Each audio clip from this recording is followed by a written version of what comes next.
बिस्मिल्लाहिर्रहमानिर्रहीम। अस्सलाम वालेकुम नाजरीन, आज हम बात करेंगे आहद चीमा की दरख्वास्त ज़मानत लाहौर हाई कोर्ट से ख़ारिज हो चुकी है। ये दरख्वास्त 14 अप्रैल को ख़ारिज हुई थी, 13 अप्रैल को ख़ारिज हुई थी, लेकिन इसके ऊपर क्योंकि डिटेल ऑर्डर नहीं आया था तो मैं इंतज़ार में था कि डिटेल ऑर्डर आएगा तो फिर हम इसके ऊपर बात करेंगे। इसमें जो सबसे बड़ी डेवलपमेंट हुई है, ये आशियाना हाउसिंग स्कीम में इनको अरेस्ट किया गया था फरवरी 2018 में। और फरवरी 2019 में ये रेफरेंस फ़ाइल होता है, और रेफरेंस फ़ाइल होने के बाद फ़र्द जुर्म ऐद हो जाता है। फ़र्द जुर्म ऐद होता है तो उसके बाद 9 गवाह इस वक्त तक अपनी एविडेंस करवा चुके हैं। ये वो आशियाना हाउसिंग स्कीम है जिसमें मरकज़ी मुलज़मान शहबाज शरीफ हैं, फवाद हसन फवाद है, आहद चीमा है, और इनके अलावा बाकी जो LDA के और मुख्तलिफ ऑफिशल्स हैं। जो मरकज़ी मुलज़मान हैं उनमें से जो शहबाज शरीफ है उसकी हद तक लाहौर हाई कोर्ट से ज़मानत मंजूर हो चुकी है। इसी तरह फवाद हसन फवाद की ज़मानत भी लाहौर हाई कोर्ट से मंजूर हो चुकी है। लेकिन आहद चीमा की बदकिस्मती कि यह सबसे ज़्यादा टाइम जेल में गुजार रहा है, और ये पहले अरेस्ट हुआ था और इसको कोई 2 साल से ज़्यादा टाइम हो गया है जेल में। ये LDA का डायरेक्टर था, और इसकी पहले जब ज़मानत यहाँ से खारिज हुई थी लाहौर हाई कोर्ट से, फवाद हसन फवाद की भी खारिज हुई थी, तो ये सुप्रीम कोर्ट गए थे। ये तब की बात है जब शहबाज शरीफ की दरख्वास्त के ख़िलाफ़ एक कैंसलेशन फ़ाइल की थी नैब ने, और जिसके ऊपर साबका चीफ जस्टिस आसिफ सईद खोसा ने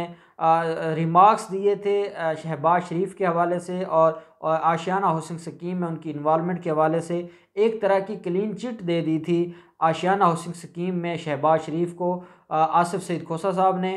उसके बाद जब ये लंदन में था शहबाज शरीफ, तो इसने वहाँ से विक्ट्री स्पीच की थी और कहा था कि अदालतों ने और अदालत आलिया ने मेरे बारे में कह दिया है कि मैं बेगुनाह हूँ, और मेरे ख़िलाफ़ ये जो केसेस बनाए गए हैं ये सारे के सारे झूठ का पलंदा हैं। जब इन दो की दरख्वास्त ज़मानत पर वहाँ बहस हुई थी सुप्रीम कोर्ट में, तो अदालत ने कहा था कि आपके पास एक नया ग्राउंड आ गई है, नई ग्राउंड आ गई है, तो बजाय इसके कि आप सुप्रीम कोर्ट में दरख्वास्त ज़मानत के ऊपर बहस करें, यहाँ से आप विड्रॉ कर लें और दोबारा लाहौर हाई कोर्ट में जाएं और इस फ्रेश ग्राउंड के ऊपर नए सिरे से वहाँ पर दरख्वास्त ज़मानत फ़ाइल करें, तो वहाँ पर आपकी समाअत होगी। जिसके बाद वो दरख्वास्तें वहाँ से विड्रॉ कर ली गई और दोबारा लाहौर हाई कोर्ट में फ़ाइल की गई। फवाद हसन फवाद की दोबारा दरख्वास्त ज़मानत मंजूर हो गई, लेकिन आहद चीमा की दरख्वास्त ज़मानत खारिज हो गई। उनके साथ आहद चीमा के साथ एक और भी थे जो मुलज़म थे शफीक, उनकी भी दरख्वास्त ज़मानत खारिज हो गई है। और इसमें सबसे अहम जो इस फ़ैसले में सबसे अहम बात है वो ये है कि लाहौर हाई कोर्ट ने एहतसाब अदालत को, जिसके पास आशियाना हाउसिंग स्कीम का रेफरेंस पेंडिंग है, उसको 4 महीनों का टाइम दे दिया है। डायरेक्शन दे दी है कि आशियाना हाउसिंग रेफरेंस को 4 महीनों के अंदर अंदर डिसाइड किया जाए और इसका फ़ैसला किया जाए कंप्लीटली, और जो मुकम्मल तौर पर इस केस को डिसाइड किया जाए 4 महीनों के अंदर अंदर। ये फ़ैसला आया है इस दरख्वास्त ज़मानत में। होता क्या है कि जब भी आप लाहौर हाई कोर्ट में या किसी भी हाई कोर्ट में दरख्वास्त ज़मानत देते हैं, जब पोस्ट अरेस्ट बेल होती है, तो तब अगर आपको ज़मानत का रिलीफ नहीं दिया जा रहा होता तो पार्टियां फिर अदालत से रिक्वेस्ट करती हैं कि जो नीचे ट्रायल कोर्ट है उसको डायरेक्शन दे दी जाए कि वो जो दरख्वास्त है हमारी,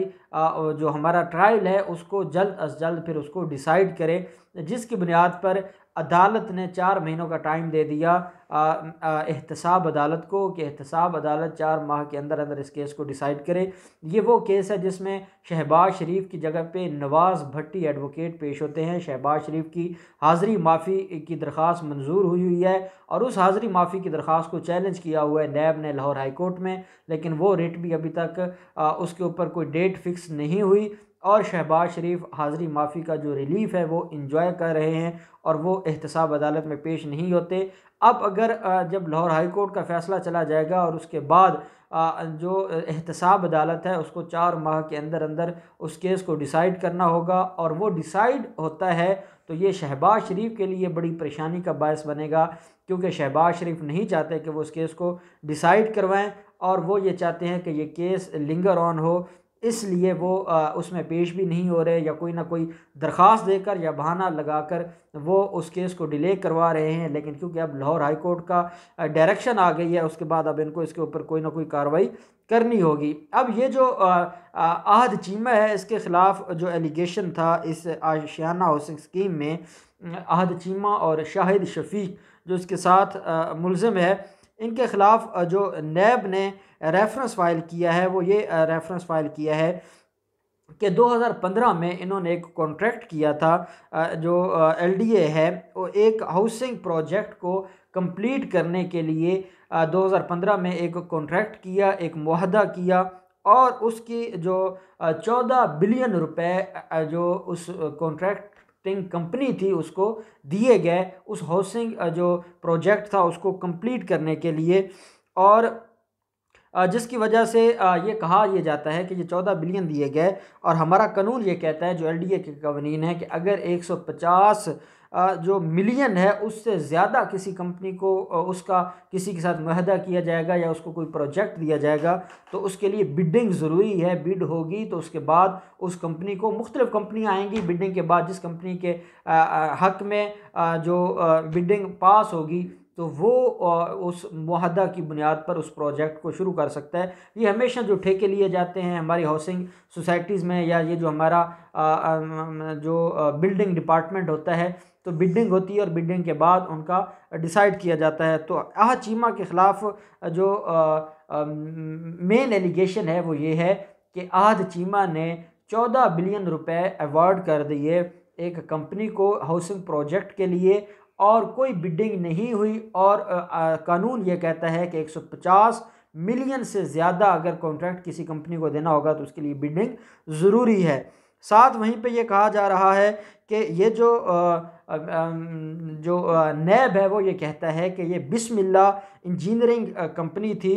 जो शाहिद शफीक की कंपनी थी, और ये प्रॉक्सी कंपनी है पैरागॉन सिटी की। पैरागॉन जो साद रफ़ीक लोगों का है और जिसके ऊपर एक अलग से एक रेफरेंस पेंडिंग है। तो ये आहद चीमा को अक्यूज़ किया जा रहा है कि इसने पैरागॉन सिटी से 32 कनाल का एक प्लाट लिया है, और उसके बदले बिस्मिल्लाह कंपनी को जो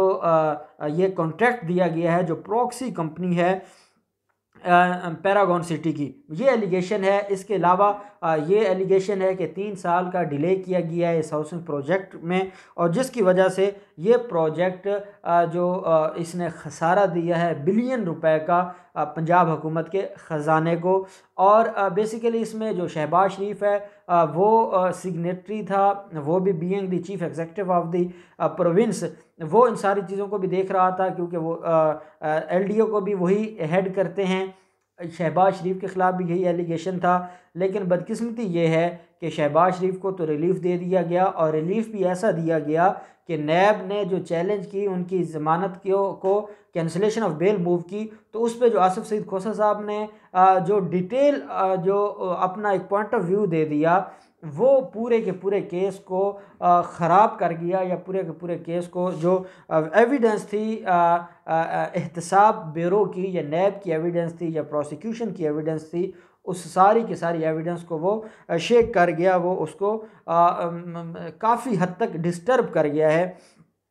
ये जो लाहौर हाई कोर्ट में बेंच आजकल नैब के केसेस को देख रहा है, जस्टिस सरदार अहमद नईम साहब की सरबराही में जस्टिस फ़ारूक हैदर, इनका ये कहना था कि आहद चीमा के ख़िलाफ़ जो एविडेंस है, क्योंकि आहद चीमा का भी वही वकील है जो मरीम नवाज़ का, शहबाज शरीफ का और फवाद हसन फवाद का था, और मीर शकील रहमान का भी वही वकील है। तो वो जो अमजद परवेज़ साहब, तो उनका ये कहना था कि मेरा क्लाइंट 2 साल से ज़्यादा अरसा हो गया है वो जेल में है, और ये जो ऑफेंस है इसकी सज़ा मैक्सिमम 6-7 साल होती है, तो 6-7 साल में वो अपनी हाफ सज़ा गुजार चुका है। अभी सिर्फ 9 गवाह हुए हैं। जब वो 1 साल जेल में रहा है, तो 1 साल जेल में रहने के बाद जो अगले 2 साल थे, उस 1 साल के बाद रेफरेंस फाइल किया गया इस जो केस है इसमें। और फिर दूसरी बात ये की गई है कि 1 साल हुआ है, अभी तक सिर्फ़ और सिर्फ 9 गवाह हुए हैं, जिसके ऊपर नैब का ये कहना था कि ये प्रोसिक्यूशन के एंड पे डिले नहीं हो रहा, बल्कि ये पिटिशनर आज चीमा की तरफ से और जो बाकी को अक्यूज़ हैं उनकी तरफ से वक्तन फ़वक्तन कुछ ऐसी दरखास्तें आती रहीं जिनकी बुनियाद पर जो केस है या रेफरेंस का ट्रायल है वो डिले होता रहा है। उसमें प्रोसिक्यूशन का कोई कसूर नहीं है, प्रोसिक्यूशन अपना काम कर रही है। 16 सफ़ात पर मुश्तमिल ये जो ऑर्डर है इसके ऊपर लाहौर हाई कोर्ट ने लिखा है कि ये कौम के ख़जाने के ऊपर डाका डाला गया है, बिलियंस रुपए लिए गए हैं और ये वाइट कॉलर क्राइम की डेफिनेशन में आता है। और इसमें जो ग्रेटिफिकेशन ली गई है आचीमा की तरफ से, जो रिश्वत ली गई है वो भी मिलियन रुपए में है। और इसी तरह ज़मीन अलग से ली गई है, अपनी मर्ज़ी के लोगों को कॉन्ट्रैक्ट दिए गए हैं जिसकी बुनियाद पर जो पंजाब हुकूमत है उसके ख़जाने को बहुत ज़्यादा नुकसान पहुंचा है। साथ ही जो ये कहा गया है कि ये नैब ऑर्डीनेंस आ गया है, नैब ऑर्डीनेंस के बाद हमारा केस फॉल नहीं करता क्योंकि जो पब्लिक ऑफिस होल्डर्स हैं या जो ब्यूरोक्रेसी के लोग हैं उनको बेनिफिट दिया गया है इस जो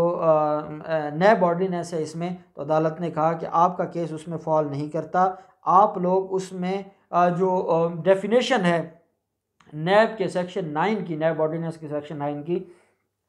आप उस पर पूरा उतरते हैं, इसलिए आप किसी भी रिलीफ के हकदार नहीं हैं और आपकी दरख्वास्त ज़मानत को खारिज किया जाता है। इसके अलावा डिटेल मैं समझता हूँ कि ये 16 सफ़ात का जो ऑर्डर है इस वक्त मेरे पास है, मैंने इसको स्टडी किया है, बड़ी डिटेल इसमें चीज़ों को डिस्कस किया गया है। जो नैब के आर्गूमेंट्स हैं, नैब ने जो एविडेंसेस दिए हैं वो सारी की सारी डिस्कस की गई हैं। और असल चीज़ ये है कि 4 माह का टाइम दे दिया है आशियाना हाउसिंग स्कीम को डिसाइड करने के लिए, उस रेफरेंस को डिसाइड करने के लिए। अब देखते हैं कि एहतसाब अदालत क्या लाहौर हाई कोर्ट के फ़ैसले के ऊपर अमल दरामद कर पाती है या नहीं कर पाती, और बाकी मुल्ज़मान का क्या रद्द अमल होगा। क्या वो लाहौर हाई कोर्ट के फ़ैसले को इस हद तक चैलेंज करेंगे कि जो 4 महीने का टाइम और डायरेक्शन दी गई है, या वो इसको चैलेंज नहीं करेंगे और ट्रायल को फेस करेंगे। जो भी डेवलपमेंट होगी हम आपको आगाह करेंगे। बहुत शुक्रिया।